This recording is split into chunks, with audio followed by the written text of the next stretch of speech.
آج وہ شام میں بہارے سے مل کر واپس آ گئی تھی۔ جہاں کو ذرا سا بخار تھا سو وہ اس کے پاس رکنا چاہتی تھی۔ جہاں نے بھی کوئی اعتراض نہیں کیا تھا، البتہ بہارے نے منہ بنایا تھا۔ تم مجھے بالکل بھول گئی ہو حیا۔ میں اپنی چھوٹی بلی کو کیسے بھول سکتی ہوں؟ ہم آشیانہ کب واپس جائیں گے حیا؟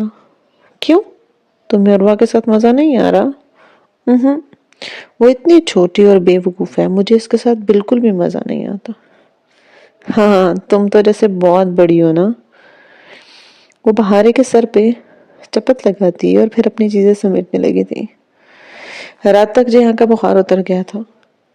اس نے 1-2 دفعہ کہا بھی تھا کہ وہ چلے جائیں، مگر اب وہ ہوٹل جا کر کیا کرتی؟ خواہ فکر رہتی، سو وہیں کاؤچ پہ بیٹھی تھی۔ گلاس ڈور کے آگے سے پردہ ہٹا ہوا تھا، باہر سے آتی چاندنی سے دروازے کے اوپر لٹکتا ونڈ چائم چمک رہا تھا، یوں جیسے قطرہ قطرہ چاندی بکھر کر اس کی لڑیوں سے لپٹ رہی ہو۔ جہاں کافی دیر تک دوائیوں کے زیر اثر پرسکون سوتا رہا اور وہ وہیں کاؤچ پہ سر ٹکائے اس کو دیکھتی رہی۔ عبایا بھی ساتھ میں ہی تھا اور اس جامنی قمیض کے اوپر اس نے دوپٹہ لے رکھا تھا۔ جہاں کا موبائل اس کے سرہانے یعنی سائڈ ٹیبل پر تھا۔ اس کو دیکھتے ہوئے اسے بار بار ارم اور ولید کا خیال آ رہا تھا۔ جہاں نے کہا تھا کہ اس نے پھپھو کو حیا کے نمبر سے کال کرنے کے لیے اس کا فون اٹھایا تھا، مگر پھر کال ملا کر بند کر دیا۔ شاید اس نے ویسے ہی اس کا فون چیک کیا، شاید اسے ایسے کاموں کی عادت تھی۔ اور اگر وہ اس کا فون چیک کر سکتا تھا تو وہ بھی تو اس کا فون چیک کر سکتی تھی نا،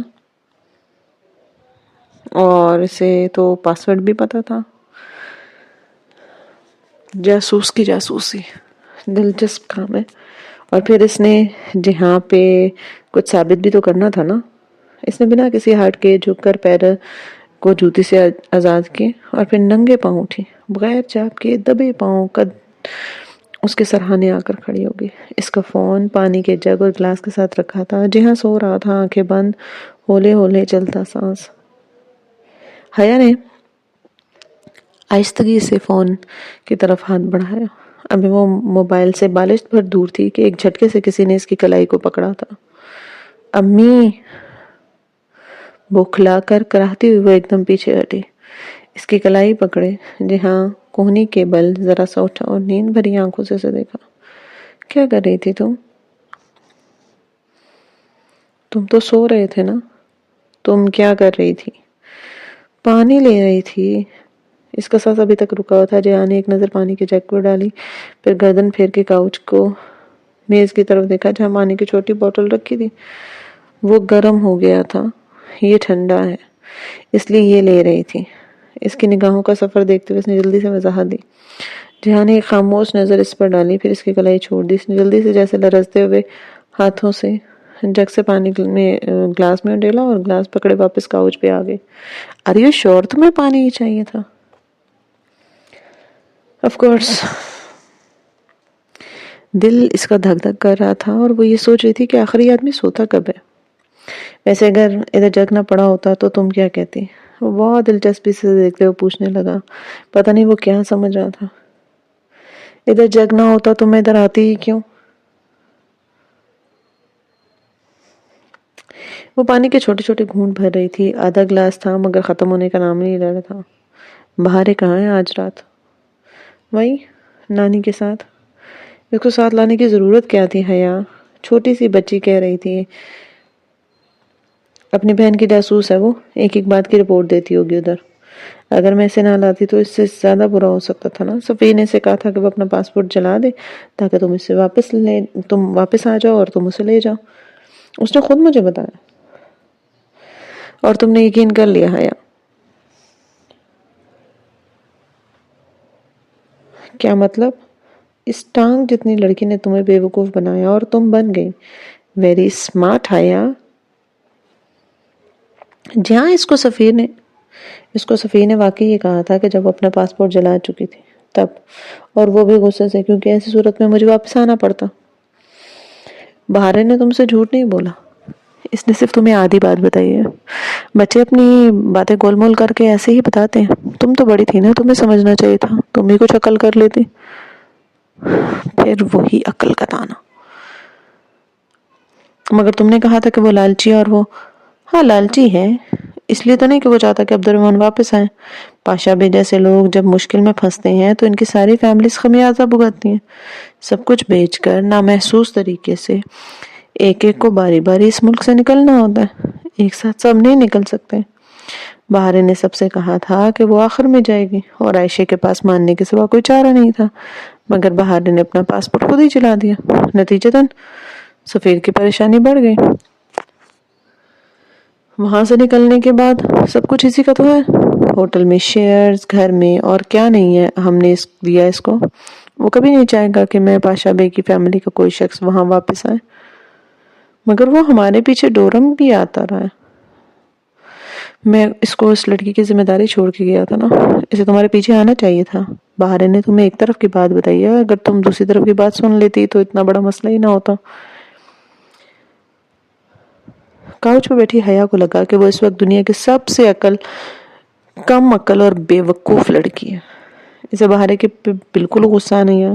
اپنی چھوٹی بلی سے وہ خفا ہو بھی نہیں سکتی تھی, مگر اسے خود سفیر سے بات کرنی چاہیے تھی. مگر نہیں, مسئلہ یہ بھی نہیں تھا. مسئلہ یہ تھا کہ وہ بہارے کو کپادوکیا کے بارے میں بتا چکی تھی, مگر یہ بات وہ اس وقت جہاں کو نہیں بتا سکتی تھی.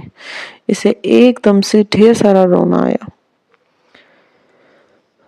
میں نے وہی کیا جو مجھے ٹھیک لگا, اور جہنم میں جاؤ تم.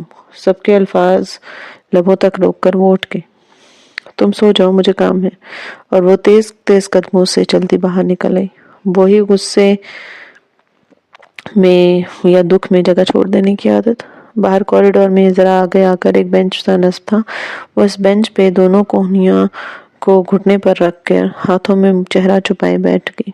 بار بار دل بھر آ رہا تھا اس کا شرمندگی کہ وہ جان گیا تھا کہ وہ اس کا فون چیک کرنے آئی تھی. بدتمیز کبھی سوتا بھی نہیں ہے. اتنی زور سے ہاتھ پکڑا, وہ اپنی کلائی کو دے رہی تھی.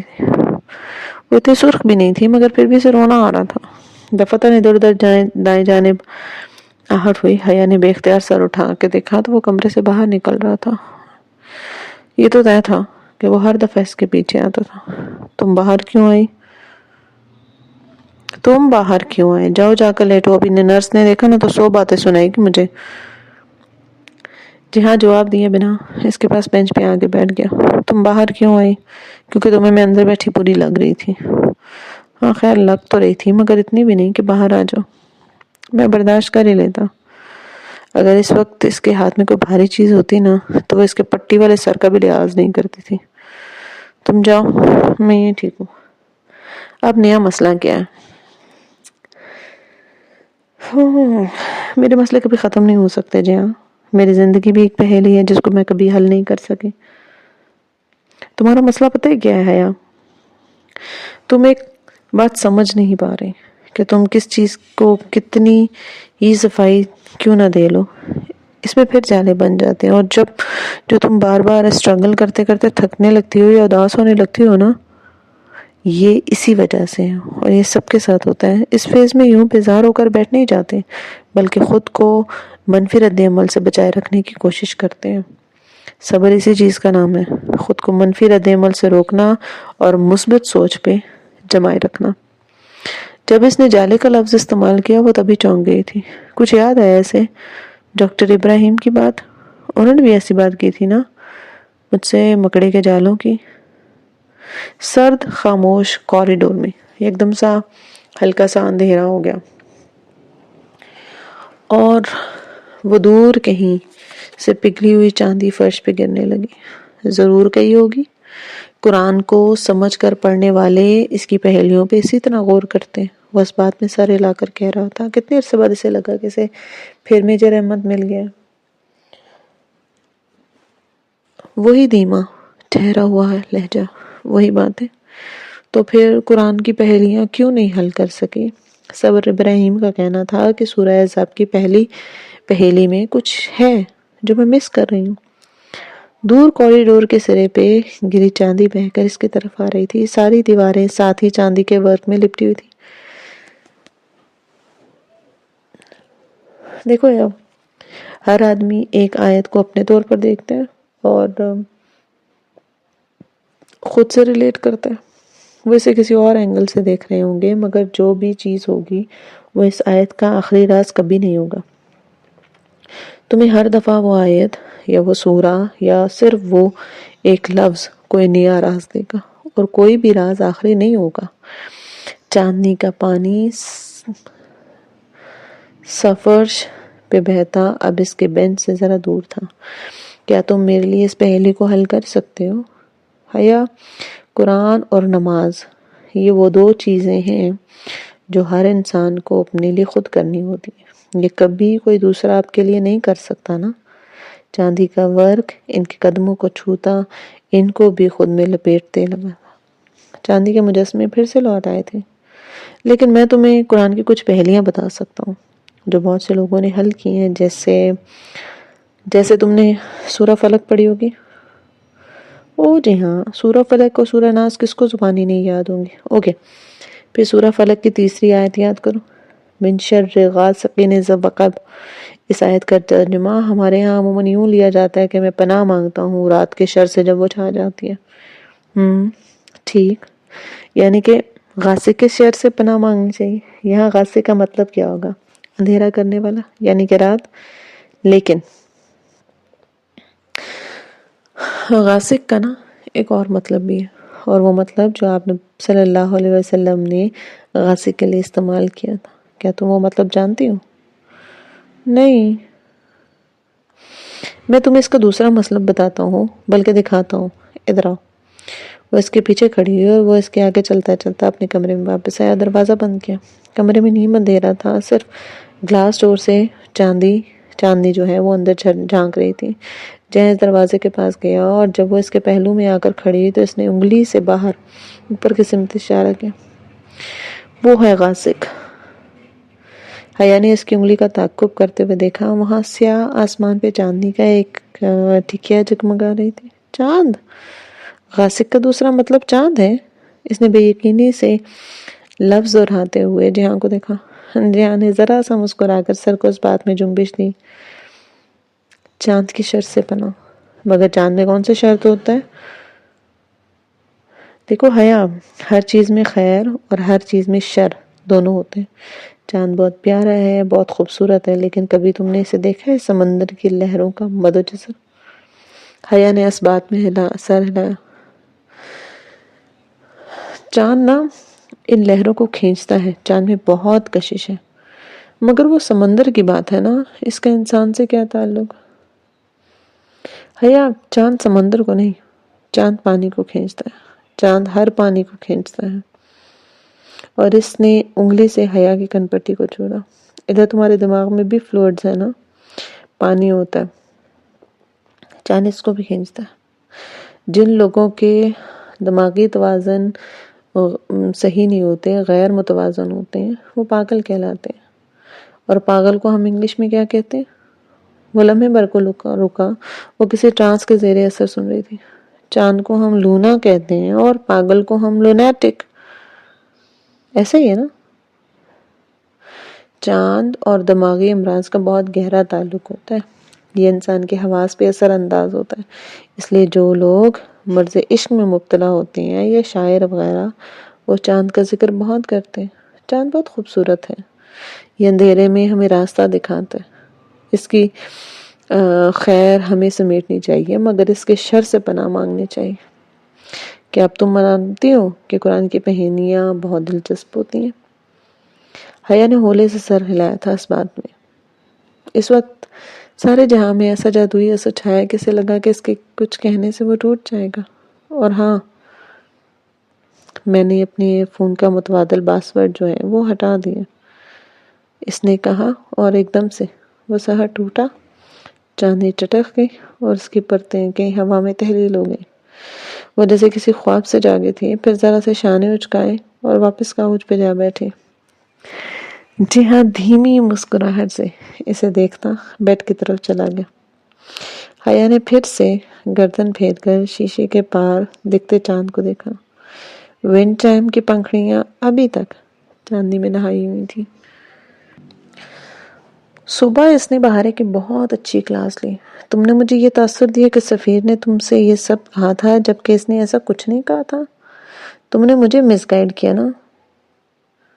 میرا مطلب وہی تھا حیا. تم نے جھوٹ بولا ہے مجھ سے. تمہیں جھوٹ بولنا نہیں چھوڑا ہے. اچھا سوری، آئندہ نہیں کروں گی. وہ بار بار سوری کرتی اس کو منانے کی کوشش کر رہی تھی، مگر حیا خفا خفا سے صوفے پر بیٹھی تھی اس کے سامنے. جہاں کے سامنے اٹھائی جانے والے شرمندگی کا بدلہ کسی سے تو لینا تھا نا اسے. کیا تم مجھ سے ناراض ہو؟ حیا نے ابرو اٹھا کر ایک سخت نگاہ اس پہ ڈالی. نہیں، میں بہت خوش ہوں، اور اگر میں نے یہ سب عائشہ کو بتا دیا نا تو اچھی لڑکیاں شکایت نہیں لگاتی حیا. ہاں، مگر اچھی لڑکیاں تھپڑ بہت اچھے سے لگا سکتی ہیں، اور میں تمہیں بتا رہی ہوں کہ کسی دن تم میرے ہاتھ بہت پٹو گے. بہارے لپک کر اس کے پیچھے سے آئی اور اس کے گردن میں بازو ڈال کر چہرہ اس کے گال سے لگایا. بہارے گل تم سے بہت پیار کرتی ہے سلیمان. اچھا مکھن مت لگاؤ، مجھے بھی جانا ہے، پھر میں شام میں آؤں گی، اور میں نے اس چھوٹی چڑیل کے ساتھ رہوں گی پھر سارا دن.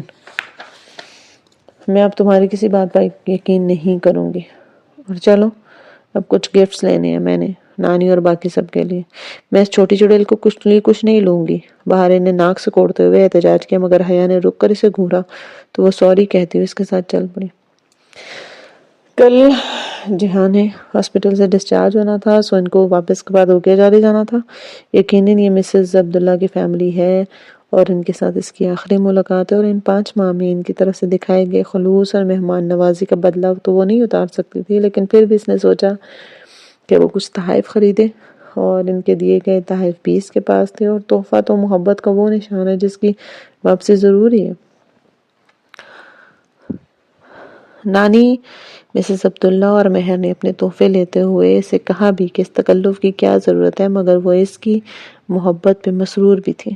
عروہ کے لیے اس نے کیپٹن پلانٹ کارٹونز کی کچھ DVDs لی تھیں، اور اس معصوم بچی نے دھیمی آواز میں شکریہ کے ساتھ انہیں وصول کیا. پھر اس نے شرمیلی مسکان کے ساتھ بہارے گل کو اپنے گفٹس دکھانے کی کوشش کی، مگر ادلار کی شہزادی ناک سکوڑے بیٹھی تھی جیسے اسے عروہ میں کوئی دلچسپی نہیں تھی. اور تب حیا کو سمجھ آیا کہ بہارے نے یہ موڈی انداز کس سے کاپی کیا ہے. جی ہاں، وہ بھی ایسے ہی تھا، اور بہارے اس کے ہر انداز کو اپنانے کی کوشش کرتی. سپہر میں وہ جہاں کی طرف چلی آئی. اس کے پرائیویٹ روم کا دروازہ کھولنے لگی کہ وہ اندر سے کسی نے کھولا. وہ رک گئی. اندر سے ایک ترک لڑکی باہر آئی. ساتھ ہی کمرے کا نمایاں منظر جو تھا وہ نمایاں تھا. وہ لوگ ایک معمر مریض کو بیڈ پہ لٹا رہے تھے. حیا کا تو جیسے سانس رک گیا. اس نے دوبارہ سے روم نمبر دیکھا. سسٹر، میرا مریض یہاں تھا. ہاں، وہ تو صبح ڈسچارج ہو چکے ہیں. وہ حق دیکھ سی نرس کو دیکھنے لگی. مگر اسے تو کل جانا تھا نا. ہاں، مگر وہ ٹھیک ہے، اور 3 ہفتے بعد تو بالکل پہلے جیسا ہو گیا تھا. لیکن وہ گیا کہاں ہے؟ اس بات پر نرس نے اشارے اچکائے. ٹرے لیے آگے بڑھ گئی. اب حیا کا دماغ سائیں سائیں کرنے لگا تھا. وہ تھکے تھکے قدموں سے واپس پلٹی اور واپس جانے لگی. اب کیا کرے، کچھ سمجھ میں نہیں آ رہا تھا. ابھی وہ کوریڈور کے وسط میں پہنچی. ایک دم اسے کچھ یاد آیا. وہ بھاگ کر اس روم کی چوکھٹ تک گئی. دروازہ ابھی تک نیم ہوا تھا. گلاس ڈور سامنے ہی تھا، اور اس کے اوپر کیل سے وہی پینٹنگ آویزہ تھی. میرا ونڈ چائم تھا ادھر. میں نہیں جانتی. وہ اپنی ساری چیزیں لے گیا، اور پتہ نہیں وہ ونڈ چائم لے گیا تھا یا اس نے کہیں پھینک دیا تھا. جہاں سکندر کا تو کچھ بھی نہیں پتا نا. یہ تو طے تھا کہ ان کو دوبارہ کپادوکیا جانا تھا، اور انقرہ دیکھنے میں تو اسے ویسے بھی دلچسپی نہیں تھی، اس لیے وہ ہاسپٹل سے نکل آئی تھی. ہوٹل میں آ کر سب سے پہلا کام اس نے ارم کو فون کیا. ارم، وہ ویڈیو ولید کو کس نے دی؟ تمہید کے بعد اس نے تیزی سے پوچھا. ارم ایک ثانیے کو خاموشی. جب سارے شہر میں پھیل سکتی ہے تو ہو سکتا ہے اسی ویب سائٹ سے اس نے بھی لے لی ہو. یو نو واٹ ارم، میں نے یہ کہا نہیں کہ میں کس ویڈیو کی بات کر رہی ہوں. ہمارے درمیان ایک ہی ویڈیو کا ایشو ہے، اور ظاہر ہے تم اسی کی بات. جہنم میں جاؤ تو میرا. یہ بات کہہ کر اس نے فون بند کر دیا. اسے اس کا جواب مل گیا تھا.